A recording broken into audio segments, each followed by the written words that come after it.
اچھا اسی طریقے سے اب جو اذکار بتائے گئے، کیونکہ یہ میں نے کہا کہ اتنا فائدہ مند ہے کہ دلوں کو اطمینان اسی سے ملے گا، گناہوں کی کلفت اس سے دور ہوگی. لا الہ الا اللہ، لا الہ الا اللہ، یہ اگر کوشش کر کے یا تو کم سے کم ایک تسبیح روزانہ، اور اگر بہت زیادہ فائدہ چاہتی ہیں تو 1000 دفعہ لا الہ الا اللہ روزانہ، یعنی 10 تسبیح، میرے خیال منٹس لگیں گے چند، اور یہ ہو جائے گا. علماء نے بتایا کہ یہ تمام جو ہے یہ ذکروں کا سردار کہا گیا ہے اس کو، یہ جو لا الہ الا اللہ جو ہے یہ تمام اذکار کا سردار ہے، تو اس کو آپ اس میں استعمال کریں. ابھی ہم صرف اذکار کی بات کر رہے ہیں، عملی طریقے اور بھی آگے چل کر آ رہے ہیں. ایک تو یہ ہو گیا. دوسرا تسبیحات اربعہ، سبحان اللہ والحمد للہ ولا الہ الا اللہ واللہ اکبر. یہ جو تسبیحات اربعہ ہیں یہ خود بہت زیادہ دخیل ہیں. کہا جاتا ہے کہ جو خانہ کعبہ کے جو چاروں کونے ہیں تسبیحات اربعہ پہ قائم ہیں. جب کبھی انشاءاللہ حج کے سلسلے کی کلاسز شروع ہوں گی تو اس میں ہم تفصیل بیان کریں گے اس کی، اور باقاعدہ علماء نے اس کی باقی تفاصیر بیان کی ہیں تسبیحات اربعہ کے اندر یہ خصوصیات کس طرح سے. تو تسبیحات اربعہ تو خیر آپ نماز میں بھی کیونکہ پڑھتی ہیں اس وجہ سے.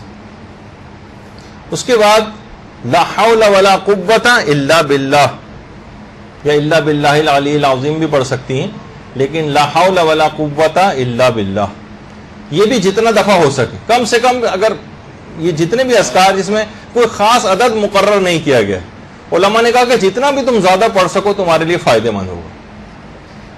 ایک تسبیح کبھی بھی دن میں کبھی موقع ملے تو باقاعدہ ٹائم ٹیبل میں مقرر کر لیں کہ مثلا آفس یا اسکول کبھی میں یا کالج جا رہی ہوں گی، یونیورسٹی جا رہی ہوں گی تو یہ پڑھ لوں گی، وہاں سے واپس آتے وقت یہ پڑھوں گی، گھر کے کام کرتے وقت فلاں فلاں چیز کر لوں گی. ایک زندگی کا کوئی ایک نظام الاوقات کچھ معین ہونے چاہیے کہ جس میں انسان یہ سب چیزیں کرے. کب کا انتظار کریں گی؟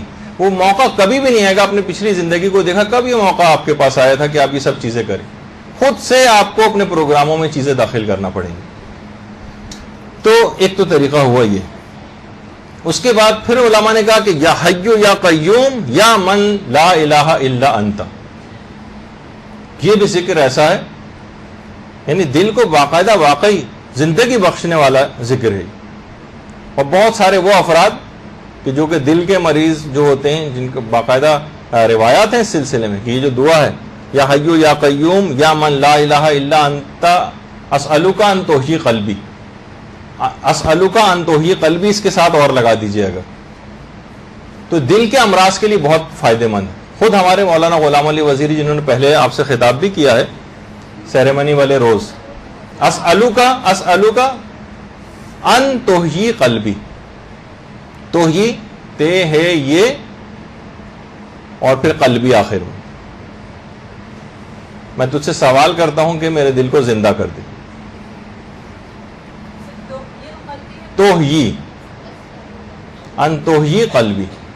خود ہمارے مولانا محترم فرماتے تھے کہ جب ان کو دل کا کوئی دورہ وغیرہ پڑا تھا اور ان کو اسپتال میں لے گئے تھے تو وہ خود کہہ رہے تھے میں اپنی آنکھوں سے دیکھ رہا تھا کہ جو اس وقت اسپیشلسٹ حضرات اور ڈاکٹر حضرات پریشان تھے اور ایک پروسیجر مولانا کا ہو رہا تھا، اینجیو پلاسٹی وغیرہ ہو رہی تھی، تو جس طریقے سے ڈاکٹروں میں بھاگ دوڑ ہو رہی تھی اور مسلسل ان کا ہارٹ ریٹ کم ہو رہا تھا اور نبضیں ساری ڈوب رہی تھیں، تو خود مولانا کہنے لگے کہ یعنی سب ڈاکٹر پریشان ہو گئے تھے کہ بس شاید اب جانے کا موقع آ گیا ان کی.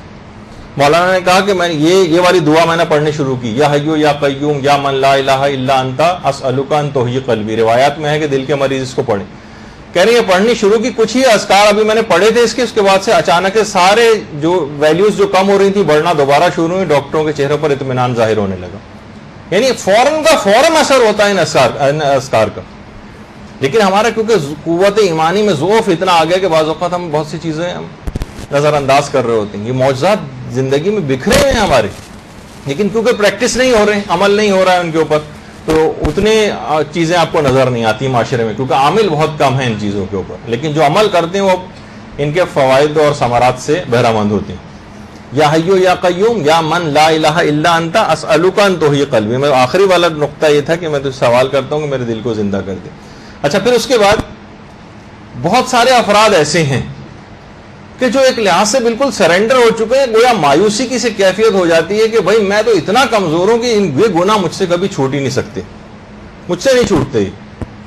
ایسے افراد کے لیے یہ والا ذکر بہت فائدہ مند ہے. افوض امری الی اللہ ان اللہ بصیر بالعباد. بہت سے علماء کو آپ نے دیکھا ہے کہ اپنے سرنامہ کلام مجالس میں اس سے آغاز کرتے ہیں. مولانا ذکی باقری وغیرہ سب یہاں پر آتے ہیں, آپ نے دیکھا ہوگا افوض امری الی اللہ سے, میں اپنے تمام امور کو پروردگار کو تفویض کرتا ہوں, اس کے سپرد کرتا ہوں, کیونکہ وہ اپنے بندوں کے خیر کس میں ہے وہ زیادہ بہتر واقف ہے کہ میرے بندوں کی فلاح اور ان کی کامیابی کس چیز کے اندر ہے. میں اپنے تمام کے پروردگار, ہم بعض اوقات اپنا حکم پروردگار پہ چلا رہے ہوتے ہیں, وہ زیادہ دانا تر ہے اپنے بندوں کی مصلحتوں سے. ہم کہتے ہیں پروردگار یہ والی میری دعا قبول کر. بعض اوقات اس دعا کے قبول کرنے میں آپ لوگوں کے لیے نقصان ہوتا ہے. مجھے پڑ گیا تھا ایک شخص پیچھے, حضرت عیسیٰ کے پاس مردوں کو آپ کیسے زندہ کرتے ہیں, بتائیے بتائیے. انہوں نے کہا بھائی تم تحمل نہیں کر سکتے. اس نے کہا نہیں بتائیے. انہوں نے دعا بتا دی.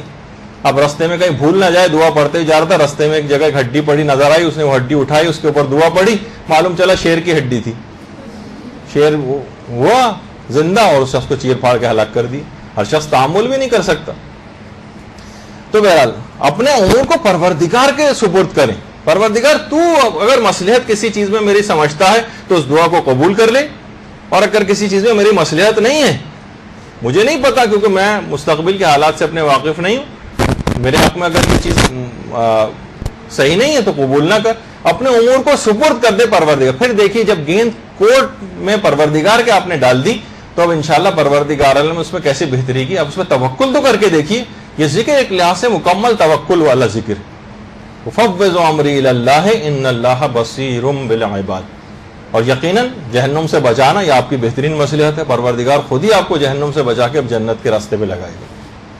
اچھا, اسی طریقے سے حسبنا اللہ و نعم الوکیل نعم المولا و نعم النصیر, یہ والا ایک ذکر.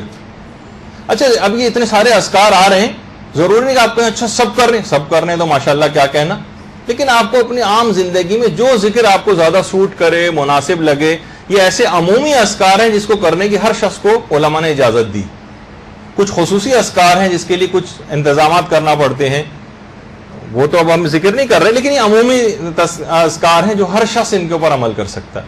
جتنا چاہے زیادہ عمل کرے, جتنا چاہے کم کرے, 10 دفعہ پڑھ سکتا ہے, 100 دفعہ پڑھ سکتا ہے, 1000 دفعہ پڑھ سکتا ہے, آپ کی مرضی. جتنا زیادہ اس میں کریں گے اتنا زیادہ فائدہ آپ کو ملے گا. اس کے بعد اگلا ذکر ہے یا غنی ہو یا مغنی. یا غنی ہو یا مغنی, یہ ایک ذکر ہے, اس کا پڑھنا بہت فائدہ مند ہے. اسی طریقے سے یا ستارو, یا ستارو, آیت اللہ ابراہیم امینی نے اپنی جو کتاب خود سازی ہے اس کے اندر بھی ان اذکار کو لکھا. یا ستارو, یہ جتنا زیادہ ہو سکے پڑھیں. یا اللہ, اس کو تو کم سے کم 1000 دفعہ پڑھیں. یا اللہ, اکثر دعاؤں کے آخر میں دعائیں اختتام ہی ہوتا ہے کہ آخر میں یا اللہ ہو یا اللہ ہو, جتنا یہاں تک اتنی دیر تک پڑھیں کہ سانس آپ کا ٹوٹ جائے. تو یا اللہ ہو, یہ اگر ہو سکا تو زیادہ. یا فتح ہو, یہ خاص طور پر نماز فجر کے بعد 70 دفعہ اپنے سینے پر ہاتھ رکھ کر اس ذکر کو پڑھنے کی بڑی تاکید آئی. نماز فجر کے بعد 70 دفعہ اس ذکر کو پڑھا جائے سینے پر ہاتھ رکھ کر. یا فتح ہو. اور یا دلیل المتحیرین, باقاعدہ دلیل المتحیرین کے نام سے بہت سی کتابیں بھی لکھی گئیں, لیکن بہرحال جو پروردگار کی طرف آگے بڑھ رہے ہوتے ہیں وہ حیران و سرگردہ بعض اوقات اگر کبھی ہوتے ہیں تو پروردگار ان کو اس حیرانی سے نکالتا ہے. یا دلیل المتحیرین, یہ بھی ایک ذکر ہے. اچھا, کوشش کریں کہ ویسے تو یہ ذکر کسی طرح سے بھی چلتے پھرتے, اٹھتے بیٹھتے, کھانا پکاتے وقت, گھر کے کام کرتے وقت کبھی بھی آپ پڑھ سکتی ہیں, کسی بھی وقت. لیکن کچھ چیزیں ایسی ہیں جن سے ان اذکار کی اثر پذیری بڑھ جاتی ہے, وہ اگر کر لیں تو بہت فائدہ ہے. مثلا خلوت ہو, اگر کوشش کریں کہ اس جگہ لوگوں کے بہت زیادہ چیخم پکار, آمد و رفت, بچے اچھلتے کودتے پھر رہے ہیں, ٹی وی کی بے ہنگام آوازیں, باہر کا شور, یہ وہ, سب لوگ باتیں کر رہے ہیں, ہنسی مذاق. اذکار جتنے بھی پڑھیں گے فائدہ ہوگا, لیکن اثر پذیری اگر زیادہ چاہیے تو علماء بیان فرماتے ہیں اگر خلوت ہو تو بہت اچھا, تنہائی کے موقع پر اس کو پڑھیں. اسی طریقے سے اگر اس جگہ نسبتاً تاریکی ہو تو بہت اچھا. لیکن یہ سارے بونس چیزیں میں آپ کو بتا رہا ہوں, اس سے اثر پذیری آپ بڑھائیں گی ان اذکار کی. لیکن اگر نہیں آپ کو اویلیبل یہ چیزیں, کوئی بات نہیں, ویسے ہی آپ شروع کر دیجیے. اسی طریقے سے نظافت جسمانی یا اس جگہ کی پاکیزگی آپ کو حاصل ہو کہ جہاں پر مثلا اگر ہو سکے کوشش کریں کہ آپ باوضو ہوں تو زیادہ فائدہ ہوگا. کپڑے آپ نے صاف ستھرے اور پاک و پاکیزہ پہنے ہوئے ہوں, جس جگہ آپ بیٹھی ہوں وہ پاک و پاکیزہ اور صاف ستھری ہو تو اس کی اثر پذیری اور زیادہ ہوگی. کوشش کریں کہ اگر اس جگہ پر کچھ خوشبو بھی, باقاعدہ آیت اللہ بہجت نے کچھ اعمال بتائے اور کہا کہ عود کی خوشبو سلگائی جائے اس جگہ پر. بیماروں کے سلسلے کچھ اعمال بتائے گئے, عود باقاعدہ خوشبو جو ہے وہ سلگائی جائے اس جگہ. ویسے کوئی سی بھی خوشبو, یعنی وہ جگہ جہاں آپ یہ اذکار پڑھ رہی ہیں اگر کسی طور پر اگر وہاں خوشبو اویلیبل ہو سکے تو بہت اچھا.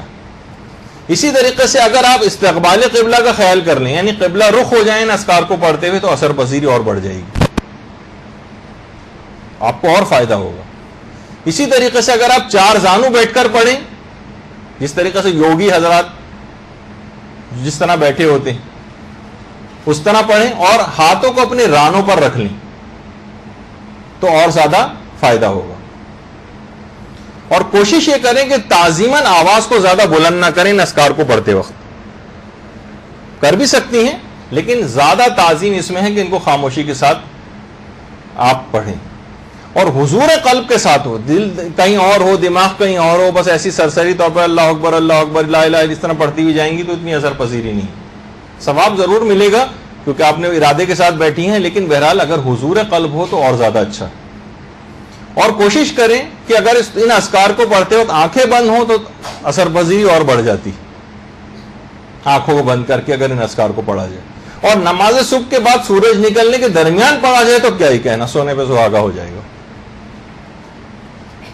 یہ کچھ چیزیں ہیں علی الخصوص کہ جن کا آپ کو اگر خیال رکھ لیں تو بہت ہی اچھا ہے.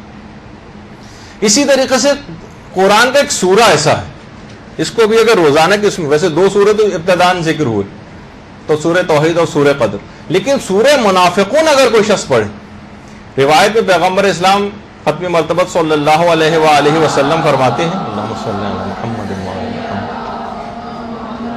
کہ اگر کوئی شخص روزانہ سورہ منافقون پڑھتا رہے تو ایک دن ایسا آئے گا کہ وہ نفاق سے بری ہو جائے گا. پڑھنا شروع کر دیجیے کہ ٹوٹل سورہ یہ ہے جو آپ کے سامنے ہے اس وقت, کوئی بہت بڑا سورہ نہیں ہے سورہ منافقون, ایک صفحے کا ہے بس, کوئی بھی مسئلہ نہیں. اور یقین کیجیے کہ آپ ایک مہینہ اس کو پڑھیں گے آپ کو زبانی یاد ہو جائے گا. بہت آسان سورہ, سورہ منافقون. تو روزانہ پڑھ. نفاق دیکھیے کس کو کہتے ہیں, نفاق کی دو قسمیں, ایک ہوتا ہے نفاق اعتقادی, یہ جو عام طور پر جو پیغمبر اسلام کے دور میں افراد ہوا کرتے تھے ان میں نفاق اعتقادی تھا, یعنی اپنے ایمان کو ظاہر کر رہے ہیں جبکہ اندر سے کافر ہیں. لیکن ایک مومن جو ہے وہ نفاق عملی کا شکار ہو سکتا ہے. نفاق اعتقادی تو نہیں ہوتا اس میں, لیکن نفاق عملی ہوتا ہے. ہمارا علم ہمارے عمل سے مطابقت نہیں رکھتا ہے, اس کو نفاق عملی کہا جاتا ہے. علم ہمارا یہ ہے کہ یہ سب گناہ نہیں ہونے چاہیے, پھر بھی گناہ ہوتے ہیں. ہمیں پتہ ہے کہ فلاں فلاں نیکی کا ثواب اتنا ہے, لیکن پھر بھی ہم سے وہ نیکیاں چھوٹ جاتی ہیں. یہ نفاق عملی ہے. پیغمبر فرماتے ہیں اگر روزانہ اس کو پڑھتا رہے تو جلد ہی موقع ایسا آئے گا کہ یہ شخص نفاق سے بری ہو جائے گا. علم یعنی دوسرے الفاظ میں کہا جائے اس کا عمل جو ہے اس کے علم کے مطابق ہو جائے گا, جو علم حاصل کرے گا اس کے اوپر عمل کرنے لگے گا, اور بس یہیں سے آپ کو کامیابی نصیب ہو جائے گی. تو سورہ منافقون. اسی طریقے سے علماء آیت الکرسی کو بھی ہم فیہا خالدون تک روزانہ پڑھنے میں گناہوں کو کے سلسلے میں اثر پذیری کا کافی زیادہ یقین رکھتے ہیں. روزانہ اگر آپ ہر نماز کے بعد خاص طور پر آیت الکرسی پڑھنا شروع کر دیں. روایت میں تو یہ چیز آئی ہے کہ سوائے صدیقین کے اس پہ مداومت کوئی نہیں کر سکتا, یعنی مداومت یعنی ہمیشہ کوئی ہر نماز کے بعد آیت الکرسی پڑھنا, یعنی بہت بڑے مقام کا حامل ہو جائے گا, وہ صدیقین کے مرتبے تک پہنچ جائے گا وہ, کہ اگر وہ روزانہ ہر نماز کے بعد آیت الکرسی پڑھتا رہے. اور یہ خود شیاطین سے, کیونکہ آپ کو پتہ ہے کہ آیت الکرسی شیاطین سے بچاتی, اور شیاطین ہی ہیں آپ کو جو گناہوں کی طرف وسوسہ دے کر مائل اور راغب کرتے ہیں. جب ہر نماز کے بعد آپ اس کو پڑھیں گی تو ایک لحاظ سے مکمل حفاظت ہو جائے گی. صبح سے آپ نے اقدام کیا سورہ توحید اور سورہ قدر پڑھ کر, اور رات جب آئی سونے سے پہلے اگر پڑھ لیں، سوتے وقت بھی سورت یہ جو ہے آیت الکرسی پڑھنے کا بہت ثواب ہے، لیکن ہر نماز کے بعد الخصوص اگر اس کو پڑھیں تو بہت ہی زیادہ اچھا رہے گا۔ برحمتك يا أرحم الراحمين وصلى الله على محمد وآله الطاهرين